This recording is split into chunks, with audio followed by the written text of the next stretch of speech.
What's going on, everybody? Welcome back. Another Jig Man session here with the sneaky LOWRANCE tips. Right now I got my iPad linked up with the HS12, also HDMI to my TV, so I can kind of screen record and show you guys on either the TV or the HDS what's going on. Last time what we did was we did the three-way split page. I'm on the simulator mode here today. So this is not what's going to be what you see on your screen if you have a Pro, because your side image transducer will go up to the 1000 range. But the last time what I did is I basically put my charts, side image, down image, and 2D on the layout the way that I like it personally. And that's putting the chart on the far left, side image on the bottom, down the 2D sonar on the left. And then once you get to that split there, now I gotta go over here and kind of adjust split by hitting the power button. Adjust split's gonna be on your top right. I'm gonna adjust the split, and then now I can kind of do it from the pad without doing it in backwards.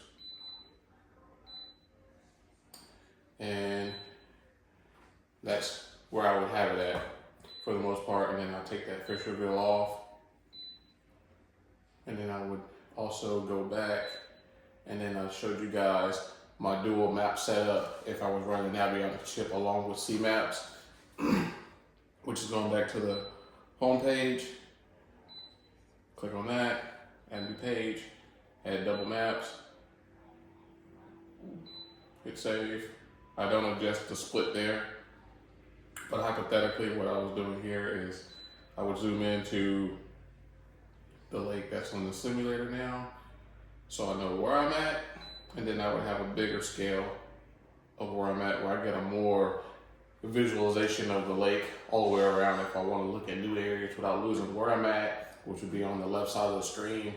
And then I can kind of look around on the right side of the screen for like areas that are similar to the one that I'm already kind of fishing at, using this simulator map as an example.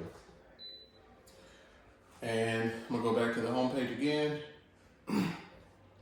And let's kind of get started on today's sneaky tips, because this is what I did last week, running the dual page like that. And I also did the quick access keys, which one would be preset number or favorite one. That'll bring up my 4-page split. The next one I'm gonna do favorites 2, which will be my dual map setup.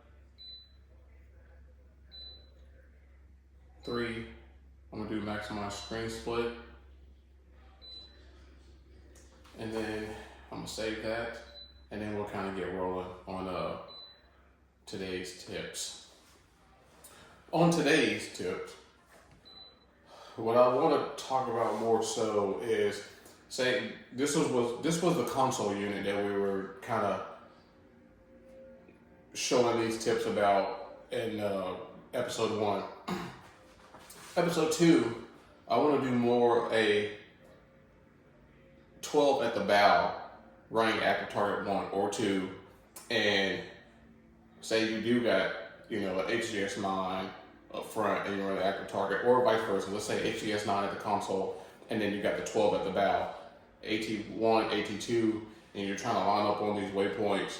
Whether you have the puck or not, the puck is an essential key though. It kind of helps you stay lined up when your boat's not moving. It gives you a true heading where the front of the boat's always pointed at. Even though they have a built-in GPS, if I have it turned this way, like catty corner like this, and this is the front of the boat, it doesn't know where the front of the boat is. So I would highly suggest you get a point 1 antenna. So let's make another page right now, and this is going to be my page if I'm running a 12 with AT2 or AT1, and I'm just going to put it at preset 3. All I do is add my chart, and I add my active target.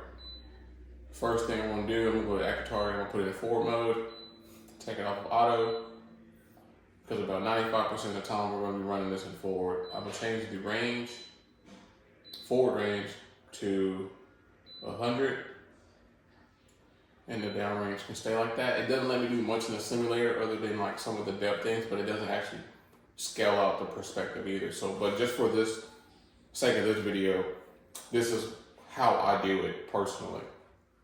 I run 82 on 12, and let's say, all right, this is my layout right now. Remember, I did have the keys. 3 is going to be maximize screen split. But first, I want to go to the menu, and I'm going to go to the gear wheel, and I'm going to go to chart. I'm going to turn heading extension on, and I'm going to change extension length right below it from 1 mile to 100 feet. And then I'm going to hit exit. And you can see that it has this extension off the front of the boat where I'm positioned that it has these 3 lines, and then it has the box. Those are in 25-foot increments if I'm at 100 feet. So I want to go zoom in on that deal. And this is to give me an idea how far I am away from my underwater habitat that I'm going to fish for, whether it be rock piles, brush piles, road beds, things like that. Anything that you have marked that you want to find those fish on, that's kind of what you would utilize that to get yourself a little bit closer to them off pad. You can kind of transition between waypoints. If you're already fishing an area, you kind of want to line up to those spots and use the active target together. So I run it just like this until I say, for instance, I have a waypoint over here, which I'm going to just do a new waypoint real quick, and say this is my waypoint I want to get to. I'm coming up to it. I know I'm in a 100-foot range. Once that waypoint touches that box, I know I'm going to see it on active target 1 or 2. Then once I get close enough to it where it's, panning around, the box is just about equal to it, then I go to AT2 by touching on the screen, and then I go back to my screen split, and I should see that subject or that target at a 100-foot range, and then I can kind of fish around there looking for those fish, whether I'm bass fishing, crappie fishing, whatever kind of fishing that you do, that those fish kind of set up on structure or cover. Give yourself 100 foot ahead of time to kind of work through those fish and work through the objects of habitat. And then now I'm kind of fishing area. I got a fish that's sitting here high in the water column from the simulator. That looks like it's a walleye. But let's say if it was a bass and then he just didn't eat, and now I'm looking for the next one. Then I can kind of hit 3 again, toggle out, find my next waypoint, which I kind of already put that one there from a while ago. Now I'm coming up on this rock pile in 33 foot of water, 30 foot of water.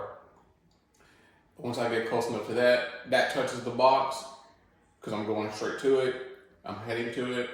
And then I kind of say, all right, well, now I should be able to really start seeing that rock pile at the far right of my screen on active target. I still got the box around it. Boom.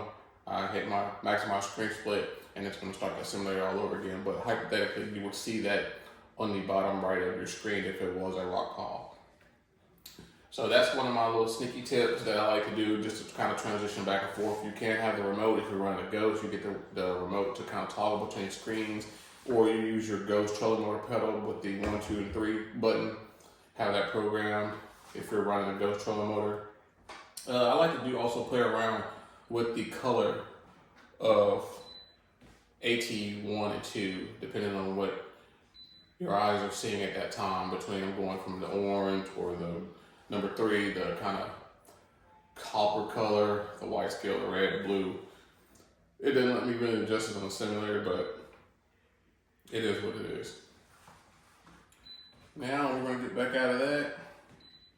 I would say another hot key topic that I can get into is, let's just say if you do have cold hands and you're on preset 1, which I'm just going to go ahead and tap preset 1, and you don't want to utilize the touchscreen function, you can also hold down, long press the menu key, and the orange box would go to the next one clockwise. So now I'm on the left bar, I'm in the main page because I double tapped it. So number 1, I'm on that one, I hit 3 for charts, maximize screen split. Hold it down for 2D sonar.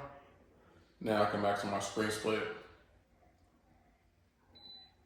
I can hold it down to go to down image or down scan. Hit 3, maximize screen split. hit it again and back out, and then I can hold it down for side image, and then I can hit 3 to maximize screen split. So whether you want a fully touchscreen or a hard key, just a single press button unit, the HCS is both. Literally, cold hands, wet hands, hot as hell outside, doesn't matter.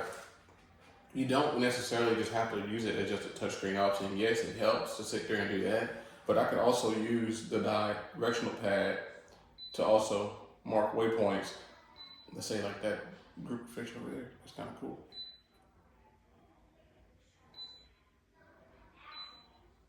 Yes, it makes it easier touching it, and then I can just hit the double flag button, and I now got a new waypoint real quick, and I can just start back to recording. Simple as that. LOWRANCE tips, sneaky LOWRANCE tips, episode number 2. Hope this guys help you out. Stay tuned for the next one on The Jig Man Fishing.